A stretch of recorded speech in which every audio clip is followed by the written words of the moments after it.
दोस्तों, एक बार फिर से स्वागत है हमारे ऑनलाइन प्लेटफॉर्म जीके बाई पीके यादव पर। ठीक है, आज हम एक इम्पोर्टेंट टॉपिक चंद्रयान 3 के बारे में पढ़ेंगे।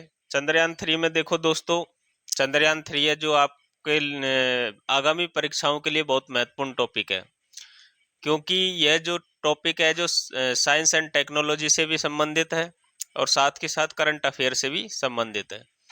तो इस टॉपिक से क्वेश्चन पूछने की संभावनाएं अत्यधिक बनती हैं, यानी आने वाले एग्जामों में चंद्रयान 3 से क्वेश्चन पूछे जाने संभावित हैं।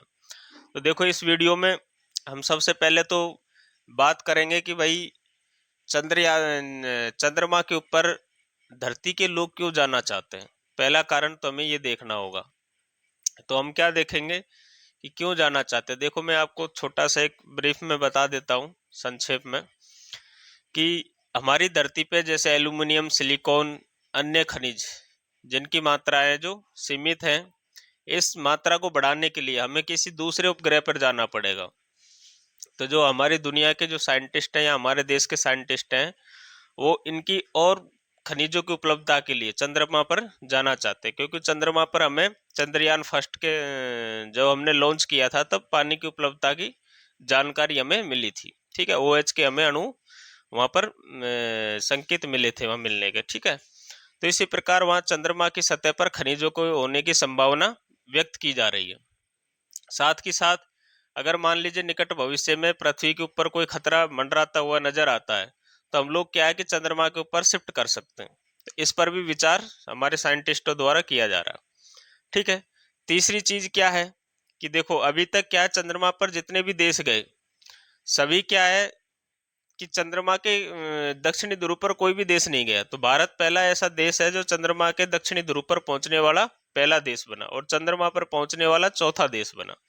ठीक है, एक छोटी सी बात और कि इससे पहले चंद्रयान 3 से पहले हम 2 चंद्रयान मिशन पहले से लॉन्च कर चुके हैं, चंद्रयान 1 और चंद्रयान 2। ये हमारा चंद्रयान 3 है। ठीक है, तो मून सरफेस पर लैंड हम कर चुके हैं। कब किए सर? 23 अगस्त 2023 को 6:04 पे। ठीक है, आइए देखते हैं चंद्रमा। देखो, अभी हम सबसे पहले देखेंगे कि रॉकेट है जो लॉन्च कैसे होता है, लॉन्चर द्वारा अंतरिक्ष में अंतरिक्ष यान कैसे भेजे जाते हैं। तो देखो, अंतरिक्ष में अंतरिक्ष यान भेजने के लिए जो रॉकेट लॉन्चर जो लॉन्च करता है जिस रॉकेट को या अंतरिक्ष यान को, उसकी स्पीड कितनी होनी चाहिए? उसकी स्पीड होनी चाहिए 11.2 किलोमीटर पर सेकंड से अधिक की क्या होनी चाहिए?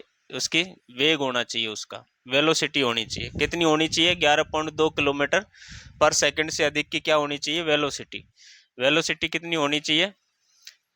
वेलोसिटी होनी चाहिए उस यानी सैटेलाइट की वेलोसिटी है जो 11.2 किलोमीटर प्रति सेकंड होनी चाहिए। इससे क्या होगा, इतनी स्पीड होने पर जो हमारा रॉकेट है या जो भी अंतरिक्ष यान है, वो पृथ्वी के गुरुत्वाकर्षण बल से यानी बाहर हो जाएगा। कितने की स्पीड होने पर? 11.2 किलोमीटर प्रति सेकंड की स्पीड होने से, सॉरी, वेलोसिटी होने से गुरुत्वाकर्षण बल को पार कर जाएगा। पृथ्वी के गुरुत्वाकर्षण बल को पार करने के लिए उसकी वेलोसिटी 11.2 किलोमीटर पर सेकंड होनी चाहिए। ठीक है, सबसे पहली चीज। अभी देखो, आपको नीचे इसमें दिखाई दे रहा होगा, ये रॉकेट लॉन्चर एक पैड होता है। यहाँ पर क्या होता है? रॉकेट लॉन्चर पैड होता है और इसके नीचे क्या है? गड्ढा बना हुआ होता है। इसके नीचे गड्ढा बना हुआ होता है, लगभग 30-35 फीट से भी अधिक यहाँ का गड्ढा बना हुआ होता है। और ये दोनों तरफ, इधर की साइड और एक इधर की साइड में 2 वेंट होते धुआं को निकलने के लिए। ये धुआं को निकलने के लिए वेंट क्यों रखे जाते हैं, उसका एक कारण है। आपने न्यूटन का एक नियम पढ़ा होगा, क्रिया के विपरीत, यानी क्रिया प्रतिक्रिया का नियम। यानी कि हम फोर्स नीचे की तरफ लगाएंगे तो उतना ही फोर्स, जितना फोर्स हम नीचे की तरफ लगाएंगे उतना ही फोर्स किधर लगेगा? ऊपर की तरफ लगेगा। ठीक है, तो रॉकेट लॉन्चर है जो लॉन्च व्हीकल रॉकेट को इसी सिद्धांत पे इसको ऊपर लॉन्च करता है, यानी कि पृथ्वी की कक्षा से बाहर भेजता है। ठीक है, जितना यहाँ पर नीचे की तरफ हम फोर्स लगाएंगे उतना ही ये ऊपर की तरफ स्पीड से दौड़ेगा, यानी कि वेलोसिटी इसकी ऊपर की तरफ उड़ान भरेगा। ठीक है, तो नीचे अत्यधिक इस पे क्या है, बल लगाया जाता है, फोर्स लगाया जाता है जमीन की तरफ, तब जाके ये ऊपर की तरफ उठता है, रॉकेट है जो। तो रॉकेट के जो नीचे जो पैड होता है, इसके नीचे लगभग 30-35 मीटर गड्ढा होता है, ठीक है। और ये इसको साफ स्वच्छ बनाया जाता है। वो किस लिए बनाया जाता है कि कई बार वो क्या होता है कि वहां पर पृथ्वी में गड्ढा करके और वहां के कंक्रीट जो पत्थर हैं वो इस बूस्टर या लॉन्चर से नहीं टकराने चाहिए, ये तो ये यहीं पर ही ब्लास्ट हो जाएगा, ठीक है। तो ये इसके लिए 2 वेंट बनाए होते हैं पैड के नीचे, ठीक है। इसकी धुआं और आग को निकलने के लिए या इसके प्रेशर को निकलने के लिए 2 साइडों में क्या बनाए होते हैं, वेंट बनाए होते हैं, ठीक है। तो इस प्रकार से एक लॉन्च पैड होता है हमारे। अभी भारत के अंदर जो रॉकेट कहाँ कहाँ से लॉन्च किए जाते हैं, 2 जगह से लॉन्च किए जाते हैं। एक तो थुम्बा से, ठीक है, थुम्बा से लॉन्च किए जाते हैं। दूसरा है श्री हरिकोटा से। कहाँ से? श्री हरिकोटा से। 2 जगह से हम रॉकेटों को क्या करते हैं, लॉन्च करते हैं। श्री हरिकोटा से तो हम करते हैं जीएसएलवी और पीएसएलवी, 2 प्रकार के हम जो लॉन्चर है उनको लॉन्च करते हैं जीएसएलवी और पीएसएलवी के द्वारा तुम करते हैं श्री हरिकोटा से। और जो अभी हम जो एसएलवी और अभी आने वाला जो हमारा नेक्स्ट है जो एनएसएलवी होगा, ठीक है। इनको छोटे मोटे जो भी सैटेलाइटों को हम लॉन्च करते हैं वो कहाँ से करते हैं, थुम्बा से करते हैं। और श्री हरिकोटा से बड़े बड़े पोलर और जो पीएसएलवी और जीएसएलवी को कहाँ से लॉन्च करते हैं, श्री हरिकोटा से करते हैं, ठीक है। ये थोड़ा आप ध्यान रखना। एक नवीन हम तीसरा और बना रहे हैं, एक हम तीसरा एक काम लॉन्च करने के लिए हम तीसरी जगह पर और एक निर्माणाधीन है अभी हमारा जो लॉन्च करेंगे, उसके लिए एक तीसरी जगह है। उसका कारण क्या है कि अभी हम श्री हरिकोटा से जो लॉन्च करते हैं जो भी अंतरिक्ष यान को, वो श्रीलंका को बचा के लॉन्च करना पड़ता है। श्रीलंका को ऐसे बचा के तब लॉन्च करना पड़ता है। वो किस लिए कि श्रीलंका के ऊपर जो ये बूस्टर वगैरह है जो टूटकर वापस से ये जो ऊपर समुद्र में गिरा देता है तो कहीं श्रीलंका के ऊपर ना गिर जाए, इसलिए हम इसको श्रीलंका को बचाव करके घुमा करके और तब हम इनको लॉन्च करते हैं। अभी डायरेक्ट हम तीसरा एक जगह हमने सुनिश्चित कर ली है और मैं नेक्स्ट वीडियो में बताऊंगा आपको, वो भी निर्माणाधीन है इसरो द्वारा, ठीक है। वहां से भी हम रॉकेटों को क्या करेंगे, लॉन्च करेंगे, ठीक। अभी देखो ये किस प्रकार से लॉन्च होता है। इसके अंदर है ना 2 बूस्टर होते हैं, 2 क्या होते हैं, बूस्टर होते हैं। इसके अंदर लिक्विड फॉर्म में क्या भरा जाता है, फ्यूल भरा हुआ होता है।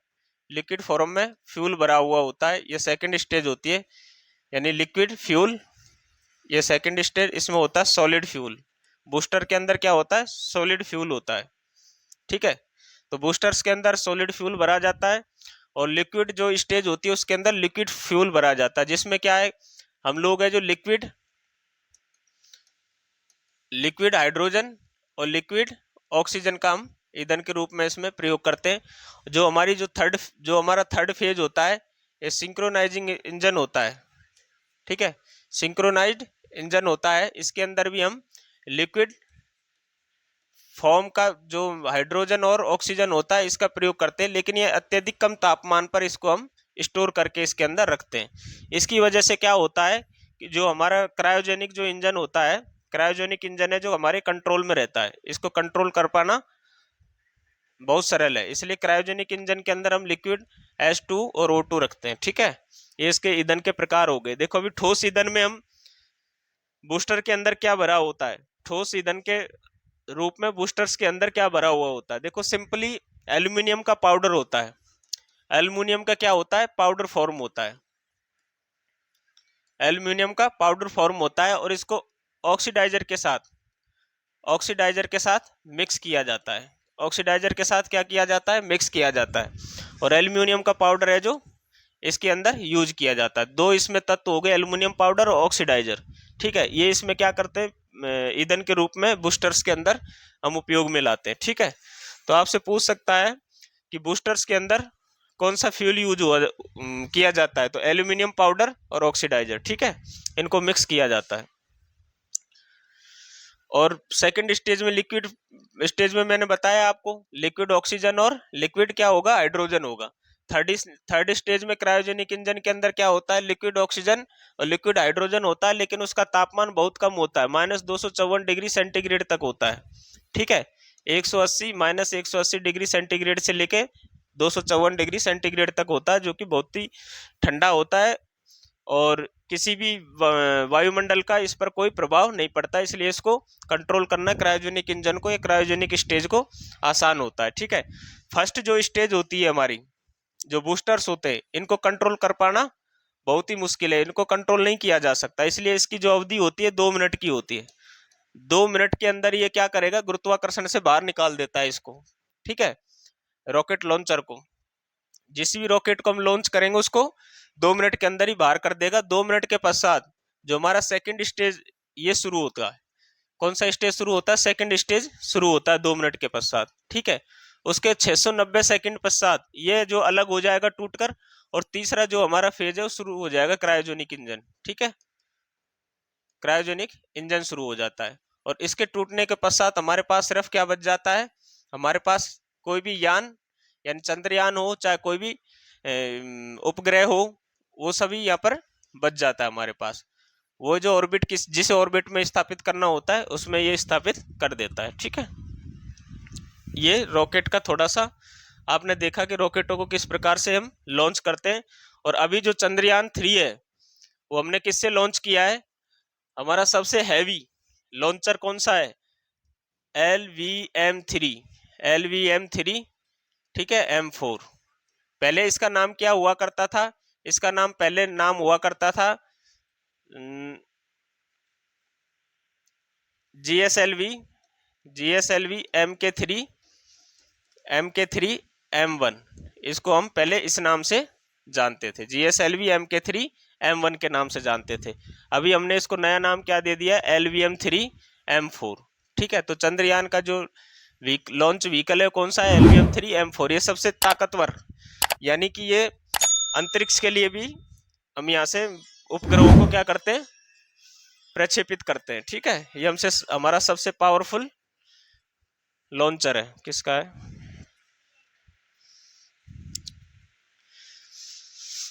ठीक है, अब देखते हैं इसके पीछे हमारी कितनी मेहनत छुपी हुई है। ठीक है, अब देखेंगे हम 3 स्टेप देखेंगे हम इसके अंदर। गुन्नू बेटा एक बार मोबाइल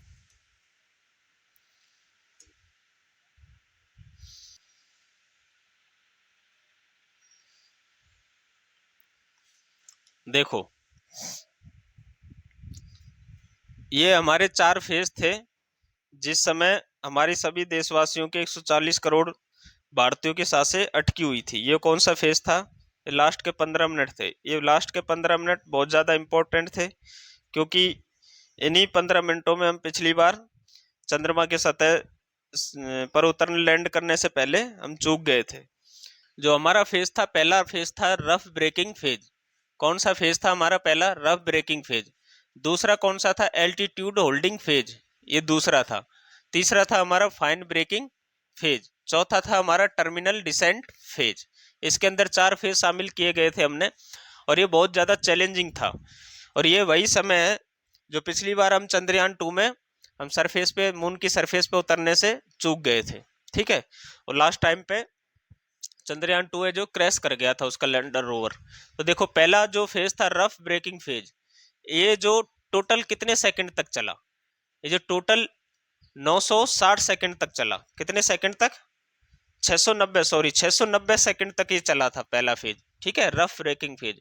इसमें क्या था, इसकी चंद्रमा की सतह से और जो हमारा लैंडर था उसकी टोटल जो डायरेक्ट जो दूरी थी वो तो 30 किलोमीटर थी, लेकिन यहाँ से जिस जगह पर लैंड होना था, जिस जगह को हमने सुनिश्चित किया था, उस जगह पर जहाँ पर लैंड होना था उसकी दूरी कितनी थी, उसकी दूरी लगभग 800 किलोमीटर के आसपास थी। कितनी, 800 किलोमीटर के आसपास थी उसकी दूरी।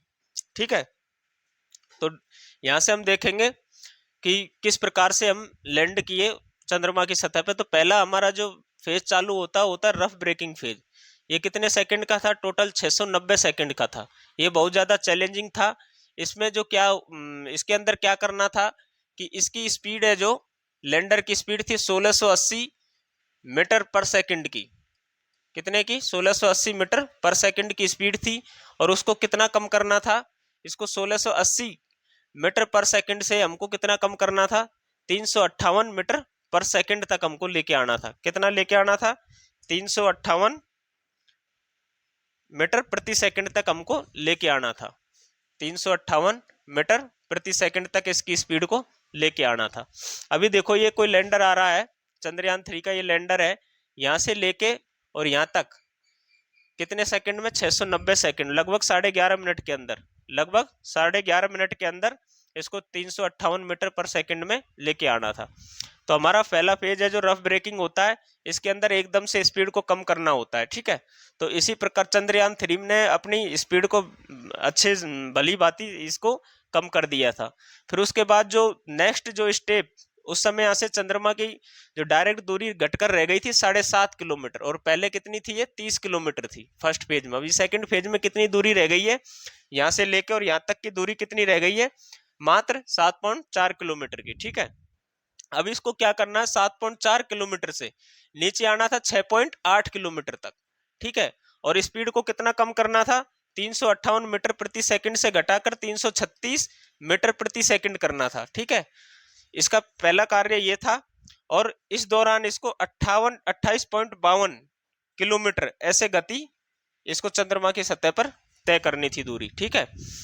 और ये लंबाई, ये ऊंचाई की दूरी है, ये चंद्रमा की सतह मान लीजिए आप, इसको मून लूनार, इसको मून सरफेस मान लीजिए, ठीक है। ये जो ग्राफ में दिखाया गया है, इससे यहाँ की दूरी तो कितनी है, मात्र 6.8 किलोमीटर है। लेकिन सेकंड फेज से थर्ड फेज तक पहुंचने के लिए जो दूरी तय करनी थी लैंडर को, कितनी करनी थी, लगभग 35 किलोमीटर के आसपास, 28 किलोमीटर, 28.52 किलोमीटर के आसपास। तो इसके अंदर हमको क्या करना है, एल्टीट्यूड होल्ड फेज में जाना है, ठीक है। और इसकी स्पीड को हमको कितना कम करना है, 336 मीटर प्रति सेकंड कम करना था। उसके पश्चात तीसरा जो फेज शुरू होता है, उसके अंदर होता है fine braking phase. Fine braking का मतलब है कि जो इसकी वेलोसिटी थी, इसकी वेलोसिटी को यहाँ पर आकर क्या कर देना था, शून्य कर देना था, शून्य कर देना था लैंडर की गति को। और लैंडर की गति को यहाँ पर आकर कितना कर देना, शून्य, कितने सेकंड के लिए, 12 सेकंड के लिए, 12 सेकंड के लिए इसको शून्य करना था। और फिर इसको अपनी पोजीशन बदलनी थी, यानी ये हॉरिजेंटल, ये ऐसे आ रहा था, हॉरिजेंटल से इसको कैसे आना पड़ा, वर्टिकल फॉर्म में आना पड़ा, यानी कि वर्टिकली इसको लैंड करने के लिए, क्योंकि ये 0 किलोमीटर ये क्या लैंडिंग का एरिया हमने सुनिश्चित किया था इसमें, ठीक है। तो इस जगह पर लैंड होना था। अभी देखो फिर क्या हुआ, इसने अपनी दिशा को भली भांति इसने चेंज किया, और हॉरिजेंटल से क्या आ गया, वर्टिकल फॉर्म में आ गया। वर्टिकल में यहाँ से 12 सेकंड के लिए यहाँ पर रुका। उसके पश्चात है जो कितने 131 सेकंड के अंदर ये कहाँ पर आके पहुंच गया, ये आके पहुंचा, लगभग दूरी रह गई थी उस समय 150 मीटर, 150 मीटर दूरी रह गई थी। आप यहाँ देख सकते हैं इस ग्राफ में 150 मीटर क्या रह गई थी, चंद्रमा की सरफेस से दूरी रह गई थी, किसकी, लैंडर की, ठीक है। उसके पश्चात ये आता है यहाँ पर, इस जगह पर, सॉरी इसी जगह पर यह क्या करता है कि ये ट्रेस करता है, इसमें जो सॉफ्टवेयर डाला हुआ होता है कि ये लैंडिंग के लिए ये जगह जो ठीक रहेगी या नहीं रहेगी। तो इसका जो सॉफ्टवेयर है वो लैंड करने से क्या कर देता है, मना कर देता है, और दूसरी जगह अपनी पोजीशन को क्या करता है, शिफ्ट करता है। तो पोजीशन को शिफ्ट करते हुए कितनी दूरी पर जाता है, ये जाता है लगभग 52 सेकंड के पश्चात ये रिटारगेट करता है इस पोजीशन से, इस पोजीशन में जाने के लिए 52 सेकंड का समय लेता है रिटारगेट करके। और ये लगभग उस समय 60 मीटर की ऊंचाई पर होता है चंद्रमा से, तभी अपना रिटारगेट करके पोजीशन को चेंज कर लेता है और दूसरी जगह लैंड करता है, ठीक है, मून की सरफेस पर। लगभग एक कितनी दूरी पर करता है, 150 मीटर की दूरी पर ये रिटारगेट करना है। इसको उतरना कहाँ था, यहाँ पर था, ये टारगेटेड एरिया था। लेकिन इसके अंदर सॉफ्टवेयर हमने इस प्रकार से डिजाइन किया गया था कि अगर इसको कोई खतरा नजर आए सरफेस के ऊपर, तो अपनी क्या करेगा, अपने जो लैंडिंग की जो जगह है उसको बदल सकता था। तो इसने 150 मीटर के पश्चात जगह को चुना। तो इस प्रकार से हमारा चंद्रयान 3 है जो 4 फेज में चंद्रमा के सतह पर क्या हो गया, लैंड कर गया, ठीक है। ये आप थोड़ा सा देखना, ठीक। ये इससे संबंधित कोई क्वेश्चन वैसे आने की संभावना बहुत कम है, क्योंकि एग्जाम के दृष्टिकोण से इतनी महत्वपूर्ण नहीं है, ठीक है। फिर भी आपको समझाने के लिए कि किस प्रकार से चंद्रयान 3 जो लैंड किया था उसके 4 फेज समझाना बहुत जरूरी था, ठीक है। अब देखो, अब इसके बाद हम देखेंगे चंद्रयान 3 और चंद्रयान 1, 2 3 के बारे में कि हम किस प्रकार से हमने प्रगति की चंद्रयान के संबंध में के क्या है ये पार्ट्स हैं, मैंने आपको बता दिया इसके बारे में। इसमें आपको थोड़ा स्पष्ट दिखाई देगा। देखो ये S-200 है, इसमें ठोस, इसमें फ्यूल का, सॉलिड फ्यूल का इसमें इस्तेमाल होगा, किसका, सॉलिड फ्यूल का। और सॉलिड फ्यूल के रूप में हम किसका इस्तेमाल करते हैं, हम इसमें एल्यूमिनियम पाउडर प्लस में ऑक्सीडाइजर का उपयोग करते हैं, ऑक्सीडाइजर का प्रयोग। ठीक है, ये लिक्विड फॉर्म है, L-110 द्वितीय चरण है ये। इसके अंदर मैंने आपको बताया लिक्विड हाइड्रोजन और ऑक्सीजन का प्रयोग इसके अंदर करते हैं। फिर ये थर्ड फेज है हमारा क्रायोजेनिक चरण या क्रायोजेनिक इंजन। इसमें हम किस फ्यूल का प्रयोग करते हैं, लिक्विड ऑक्सीजन हाइड्रोजन का तो करते हैं, लेकिन एक निश्चित तापमान पर -180 डिग्री सेंटीग्रेड से लेकर के 254 डिग्री तक इसमें हम इसको क्या करते हैं, सुरक्षित करके रखते हैं ईंधन को। ठीक है, तो ये सब चीजें हैं। उसके पश्चात देखो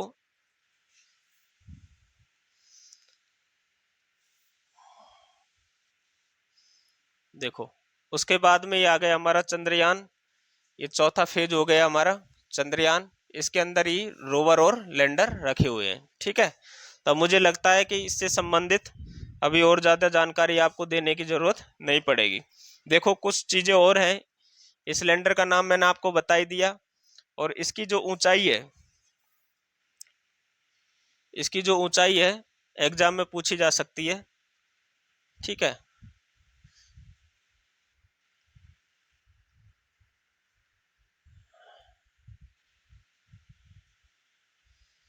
ये देखो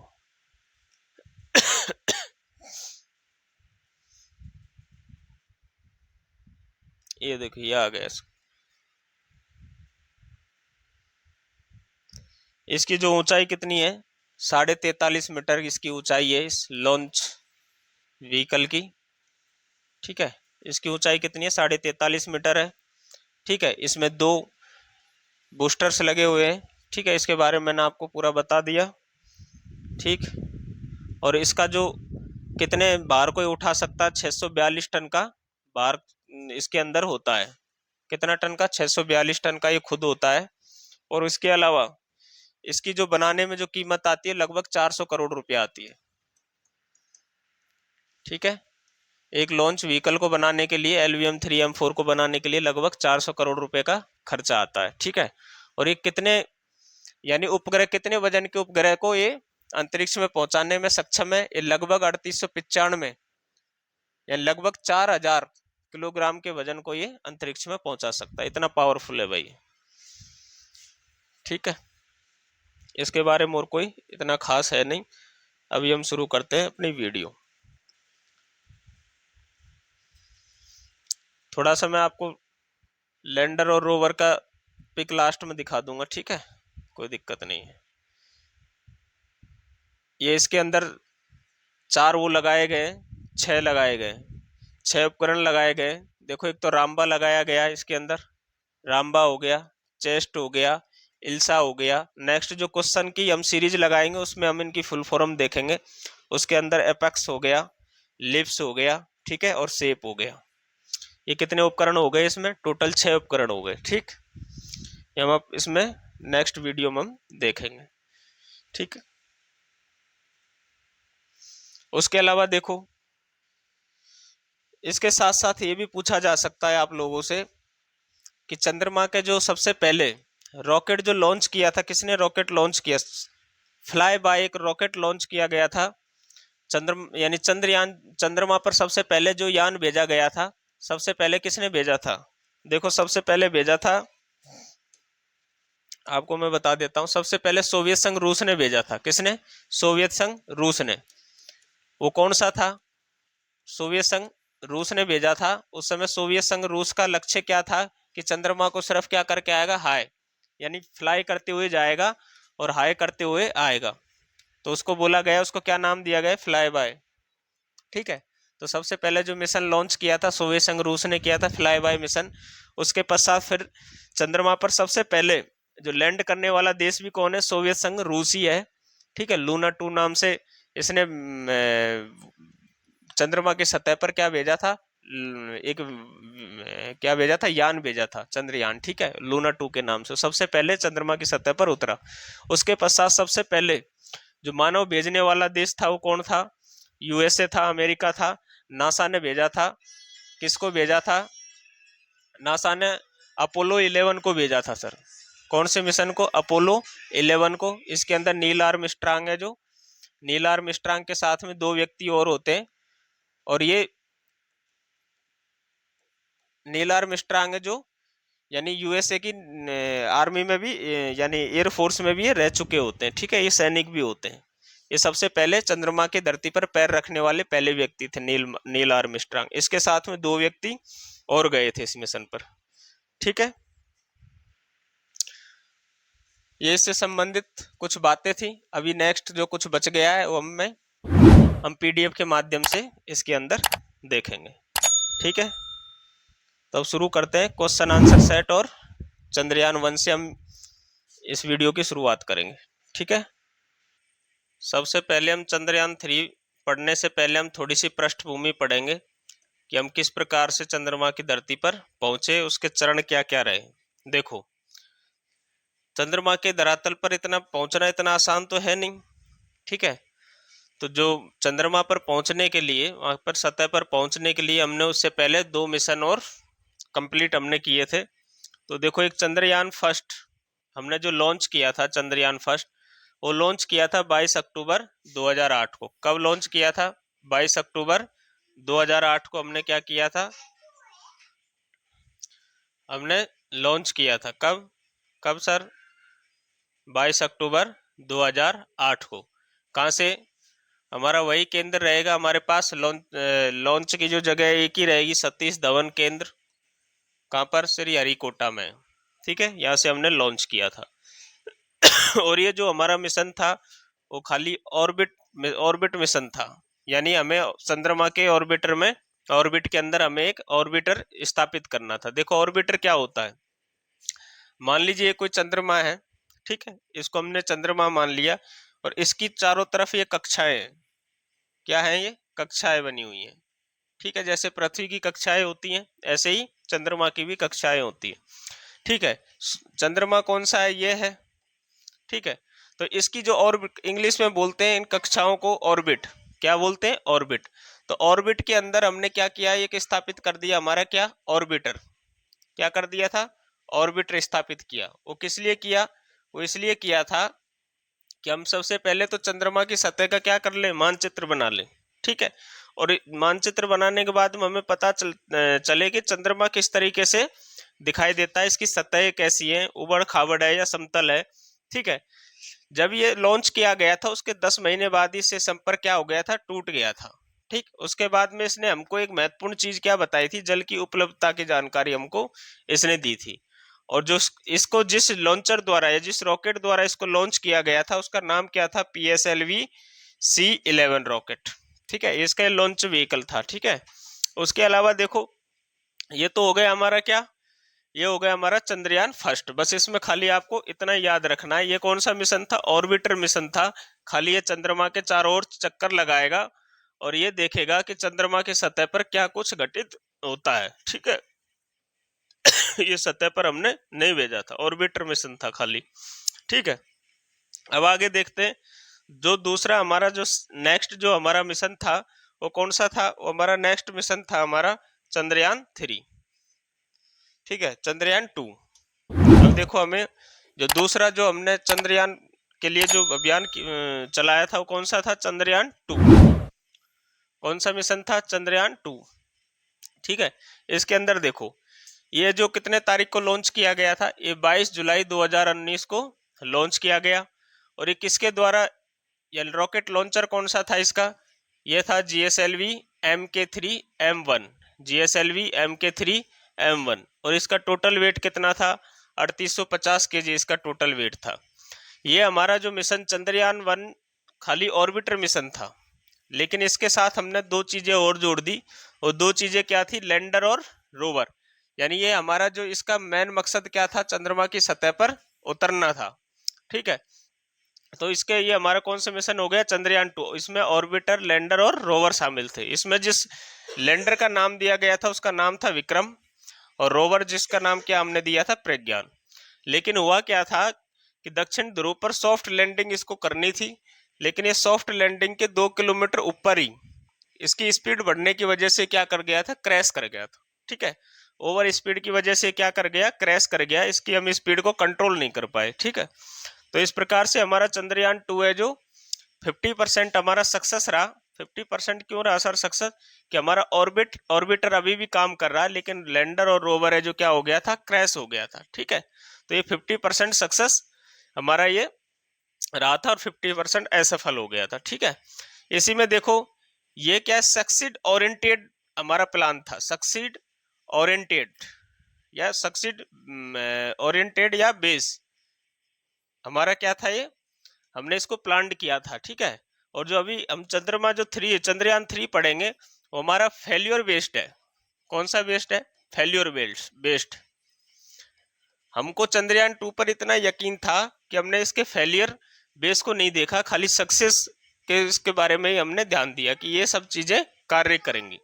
लेकिन अब की बार जो हमने चंद्रयान-3 जो भेजा है वो फेल्योर बेस भेजा है। मान लीजिए एक उपकरण कोई काम करना छोड़ देता है तो हमने उसके लिए एक दूसरी चीजें भी रखी है उसके हिसाब से। मान लीजिए कोई एक सेंसर काम करना छोड़ देता है तो एक नेक्स्ट हमने उसका उपाय रखा है। अगर एक चीज फेल हो जाती है तो हमें नेक्स्ट स्टेप क्या लेना है। ठीक है, तो एक फेलियर बेस अब की बार बनाया गया चंद्रयान-3 को। ठीक है, अभी देखो नेक्स्ट, अभी ये हमने ये देख ही लिया, चंद्रयान-2 हो गया। चंद्रयान-2 में ज्यादा कुछ अब याद रखने की जरूरत नहीं है क्योंकि चंद्रयान-3 में हम सक्सेस हो चुके हैं। तो अभी हमारा देश है जो चंद्रमा की धरती पर पहुंचने वाला प्रथम देश बन गया, दक्षिणी ध्रुव पर पहुंचने वाला प्रथम और चंद्रमा की सतह पर पहुंचने वाला चौथा देश बन गया। ठीक है, देखो अभी नेक्स्ट अब चलते हैं हम चंद्रयान-3 की तरफ। देखो सामान्य से जानकारी पहले हासिल करेंगे। ये हमारा इसमें देखो हमने अब की बार क्या किया, ऑर्बिटर नहीं भेजा है। अब की बार चंद्रयान-3 के अंदर हमने क्या ऑर्बिटर नहीं भेजा है। क्यों नहीं भेजा है सर, क्योंकि हमारा जो चंद्रयान-2 का ऑर्बिटर अभी भी बहुत अच्छे से वर्क कर रहा है।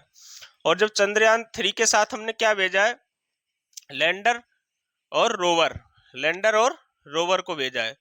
तो लैंडर का नाम क्या है, वही पुराना जो चंद्रयान-2 का नाम दिया था हमने, विक्रम। लैंडर का नाम विक्रम और रोवर प्रज्ञान है, वही है, कोई चेंज नहीं है इसके अंदर। ठीक है, अभी देखो जैसे ही हमारा चंद्रयान-3 चंद्रमा की कक्षा में जब पहुंचता है या ऑर्बिट में पहुंचता है, मून की ऑर्बिट में पहुंचता है, तो हमारा जो चंद्रयान-2 का जो ऑर्बिटर जो पहले से मौजूद है उसको मैसेज देता है। क्या मैसेज देता है, चंद्रयान-2 है जो हमारे चंद्रयान-3 को क्या मैसेज देता है कि वेलकम बडी। क्या मैसेज देता है, वेलकम बडी, यानी वेलकम भी करता है। वेलकम बडी यानी पहचान जाता है कि मेरा ही बडी है। ठीक है, तो ये ध्यान रखें थोड़ा सा। अभी देखो थोड़ा सा मैं आपको बता देता हूँ कि किस प्रकार से चंद्रमा के सतह पर पहुंचा जाता है। हमें साइंटिस्ट बनने की कोशिश नहीं करना है, हमें खाली एग्जाम के उद्देश्य से या एग्जाम निकालने के उद्देश्य से या क्वेश्चन सॉल्व करने के उद्देश्य से इसको पढ़ना है। ठीक है, अभी देखो, हाँ अब देखो सबसे बड़ी चीज हम बड़े गर्व से फक्र से बोल रहे हैं कि साउथ पोल पर हमारा चंद्रयान-3 है जो लैंड कर गया, सॉफ्ट लैंडिंग कर गया, बड़े गर्व महसूस कर रहे हैं। लेकिन ऐसा कर क्यों रहे हैं हम, इसका कारण क्या है। देखो कारण क्या है कि कोई भी देश अभी तक साउथ पोल पर नहीं उतर पाया। उसका कारण क्या है, अभी आप देख लीजिए। यहाँ सूर्य के किरण नहीं है, इस क्षेत्र में सूर्य के किरण नहीं है, अंधेरा है और अति न्यून तापमान होता है। ठीक है, और इसकी सतह पर क्या है, क्रेटर और गड्ढे हैं। अभी देखो सूर्य की किरण नहीं है और अति न्यून तापमान है। अति न्यून यानी कि -254 डिग्री तक चला जाता है। ठीक है, उसके अलावा यहाँ का जो तापमान है जो +54 डिग्री तक रहता है, इतना गर्म भी हो जाता है। ठीक है, और तीसरी चीज क्या है, इसके अंदर क्रेटर गड्ढे बने हुए हैं, बहुत बड़े बड़े किलोमीटरों में गड्ढे और क्रेटर्स बने हुए हैं, ठीक है। तो इसलिए इस पर लैंडिंग करना बड़ा मुश्किल है, उबड़ खाबड़ सतह है इसकी, इसलिए इस पर लैंड करना बड़ा मुश्किल है। लेकिन भारत ने ये सबसे पहले विश्व को करके दिखा दिया कि हम भी साइंस और टेक्नोलॉजी में किसी से कम नहीं है, ठीक है। अभी देखो नेक्स्ट, अभी इसमें देखो चंद्रयान 2 हमारा फेल हो गया था, लेकिन चंद्रयान 3 जब हमने लॉन्च किया उससे पहले हमने क्या क्या सुधार किए। चंद्रयान 2 में हमने क्या क्या सुधार, चंद्रयान 3 में हमने क्या क्या सुधार किए थे। पहले हमारे सोलर पैनलों की संख्या कम थी तो उसकी हमने वृद्धि कर दी इसके अंदर, और जो ईंधन है वो हमने बढ़ा दिया इसके अंदर, ठीक है। स्पीड को हमने कंट्रोल किया और अपडेटेड सॉफ्टवेयर डाले, यानी जो कि हमारे लैंडर को वो क्या कर सके, कंट्रोल कर सके उसकी स्पीड को। तो अब की बार हमने सॉफ्टवेयर को क्या किया, अपडेट कर दिया हमने सॉफ्टवेयर को, और पहले से मजबूत लैंडर को हमने बनाया। पहले जितना मजबूत नहीं था, अभी हमने हमारे लैंडर को क्या किया, मजबूत बनाया, और जो लैंडिंग का जो एरिया था वो 40 गुना कर दिया पहले से। कितना कर दिया, 40 गुना कर दिया। तो इसका जो एरिया कितना कर दिया हमने, 4 किलोमीटर इंटू 2.5 किलोमीटर, ठीक है।